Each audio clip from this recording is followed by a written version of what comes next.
Saudaraku sekalian, renungan kali ini saya beri judul Yesus adalah Mesias. Apa arti kata Mesias? Untuk itu silakan subscribe, share, dan like renungan ini. Tuhan Yesus memberkati. Salah satu gelar Yesus adalah Mesias. Namun mungkin kita belum paham arti Mesias. Untuk itu terlebih dahulu perlu dipahami apa arti kata Mesias.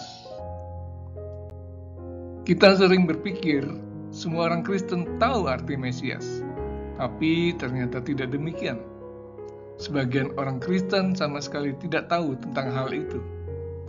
Ketika dijelaskan Mesias artinya yang diurapi, mereka tercengang. Apa maksudnya yang diurapi itu, Pak? Nah, sebenarnya Mesias berasal dari bahasa Ibrani Masiah atau Masiah, yang artinya yang diurapi. Kata kerjanya masak, artinya mengurapi, mengolesi, atau menggosok. Secara umum, masak adalah mengolesi minyak pada seseorang, biasanya pada orang sakit. Dalam bahasa Yunani, yaitu bahasa yang digunakan orang Yahudi pada zaman Yesus, kata Masiah adalah krio. Kata ini memiliki arti sama, yaitu mengolesi atau menggosok. Dari kata krio inilah muncul istilah Kristos. Jadi dalam bahasa Yunani, kata Masiah diterjemahkan Kristos. Yesus, Sang Mesias, dalam bahasa Ibrani disebut Yeshua HaMashiach. Bahasa Yunani, Yesus Kristus. Dalam bahasa Inggris, Jesus Christ. Bahasa Arab, Isa Al-Masih. Dan bahasa Indonesia, Yesus Kristus atau Isa Al-Masih. Tapi istilah Sang Mesias jangan diartikan sekedar yang diolesi atau yang digosok seperti istilah umum. Mesias mempunyai pengertian khusus sehubungan dengan munculnya tata cara bangsa Israel saat pelantikan imam, raja, dan nabi dengan penuangan minyak urapan atas mereka. Jadi, Sang Mesias bagi bangsa Israel adalah seorang imam yang merangkap sebagai raja dan nabi yang akan memimpin bangsa Israel menjadi pemimpin dunia. Bangsa Israel menantikan datangnya Sang Mesias sampai saat ini. Minyak urapan adalah minyak khusus yang digunakan untuk menyucikan benda di dalam bait Allah, menabiskan imam, nabi, atau raja. Bahan pembuat minyak urapan tertulis dalam Keluaran 30 ayat 22-33, yaitu rempah-rempah pilihan, mur tetesan, kayu manis harum, tebu yang baik, kayu teja, dan minyak zaitun. Semua bahan itu diramu dengan takaran yang sesuai oleh orang yang ditugaskan khusus untuk membuat minyak urapan. Minyak urapan tidak boleh dibuat sembarangan atau digunakan bagi orang awam. Dalam Perjanjian Lama, sanksi bagi mereka yang melanggar larangan itu adalah dilenyapkan atau dihukum mati. Kepada badan orang biasa, janganlah minyak itu dicurahkan. Dan janganlah kau buat minyak yang semacam itu dengan memakai campuran itu juga. Itulah minyak yang kudus dan haruslah itu kudus bagimu.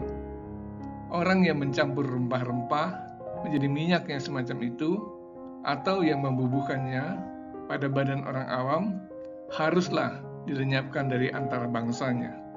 Keluaran 30 ayat 32-33. Ada banyak orang dari kalangan bangsa Israel yang diurapi.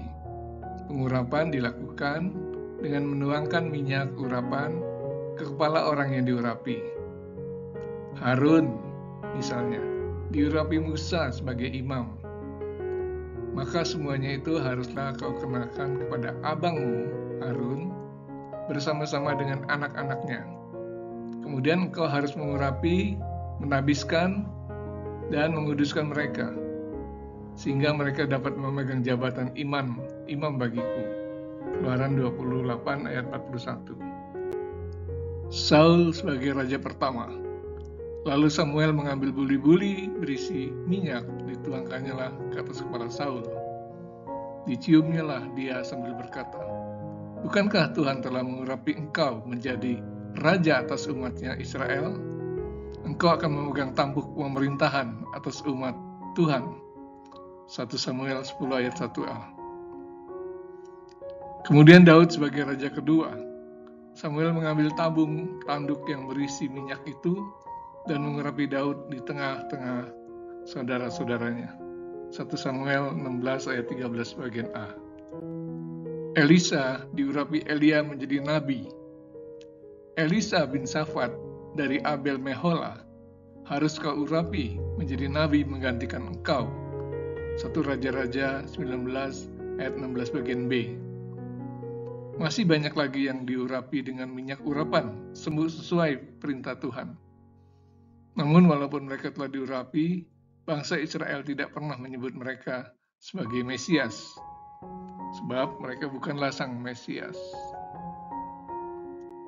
Sedangkan minyak untuk mendoakan orang sakit, seperti yang tertulis dalam Yakobus 5 ayat 14, bukanlah minyak urapan yang dimaksudkan dalam Perjanjian Lama. Minyak untuk mengolesi orang sakit adalah minyak oles biasa. Jadi berbeda antara minyak urapan dan minyak oles untuk mengobati orang sakit. Bagaimana dengan minyak narwastu yang dituangkan di kaki Yesus oleh seorang wanita? Yohanes 12 ayat 3. Sering disebut Yesus diurapi oleh wanita berdosa. Benarkah itu minyak urapan? Tentu saja itu juga bukan minyak urapan, sebab minyak itu adalah minyak wangi narwastu, bukan dari bahan pembuat minyak urapan. Lagi pula tidak hanya dituang di kepala Yesus, tapi sampai di kakinya. Itulah minyak urapan. Tetapi Yesus kan tidak diurapi seperti Imam Harun, Raja Saul, atau Daud. Dia juga tidak diurapi seperti Nabi Elisa oleh Nabi Elia. Lantas mengapa dia dianggap sebagai Mesias? Berarti Mesias itu belum datang dong. Benarkah hal itu? Jawab Simon Petrus, "Engkau adalah Mesias, anak Allah yang hidup." Jadi, Yesus tidak diurapi oleh seseorang pada waktu itu, tapi oleh Allah Bapa langsung dari surga. Dan hal itu diakui oleh Simon Petrus. Kata Yesus kepadanya, "Berbahagialah engkau Simon bin Yunus, sebab bukan manusia yang menyatakan itu kepadamu, melainkan Bapakku yang di surga." Apakah Bapa mengurapi Yesus dengan Roh Kudus? Ya, sebab tertulis, yaitu tentang Yesus dari Nazaret, bagaimana Allah mengurapi dia dengan Roh Kudus dan kuat kuasa? Dia yang berjalan berkeliling sambil berbuat baik dan menyembuhkan semua orang yang dikuasai iblis, sebab Allah menyertai dia. Kisah 10 ayat 38. Yesus pun berfirman, "Kamu akan menerima kuasa kalau Roh Kudus turun atas kamu." Kisah 1 ayat 8a.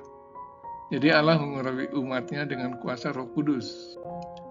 Jadi, jika minyak urapan pada Perjanjian Lama digunakan untuk mengurapi benda kudus, imam, dan raja, maka pada Perjanjian Baru, urapan kuasa Roh Kudus mengurapi umat Tuhan agar menjadi umat pilihan yang kudus dan menjadi imam yang rajani, dengan tujuan memberitakan perbuatan Allah yang besar dan hidup dalam terangi Kristus.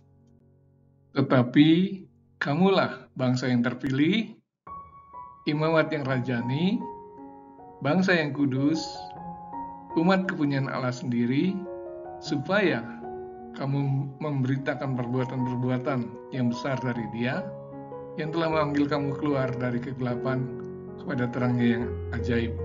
1 Petrus 2 ayat 9. Nah, itulah yang kita pelajari sedikit mengenai pengertian Mesias dan urapan Roh Kudus. Dalam pembahasan ini kita telah belajar mengenai pengertian Mesias, mengurapi dan minyak urapan. Semoga menambah pemahaman kita. Tuhan memberkati. Amin.